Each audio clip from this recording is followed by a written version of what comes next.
अमिताभ बच्चन का नातुणी तथा ऐश्वर्या राय बच्चन और अभिषेक बच्चन को झील आराध्या दिल्ली हाईकोर्ट रे पहुंची 11 वर्षीय आराध्या पक्षर कोर्ट रे एक पिटिशन दाखल करा जायछि जहाकु नै एबे आलोचनार विषय पलटिछि।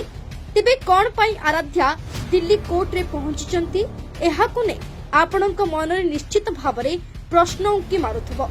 आसंतु जानिबा पूरा खबर। वास्तव में एक मिथ्या खबर मामला रे बच्चन परिवार पक्षरु दिल्ली हाईकोर्ट रे एक पिटिशन दाखल करा जायछि। एही खबर रे आराध्या जीवन शैली एवं स्वास्थ्य विषय भूल तथ्य दिया जायथिला जहाकु नै बच्चन परिवार पक्षरु अत्यधिक क्रोध प्रकाश पाइथिला। बच्चन परिवार पक्षरु आवेदन रे कहा जायछि जे आराध्या एबे छोट अछंती। एभली मिथ्या खबर प्रसार करबा द्वारा से असुविधार सम्मुखीन होउछंती। दिल्ली हाईकोर्ट रे जस्टिस सी हरिशंकर का एकक जज बेंच 20 एप्रिल अर्थात आज यह आवेदन उपरे शुनानी करिबे। वर्तमान सुधा बच्चन परिवार पक्षरु ए बाबद रे कौनसी विवृत्ति दिया जाय नाही। ब्यूरो रिपोर्ट संस्कार टीवी ओडिशा।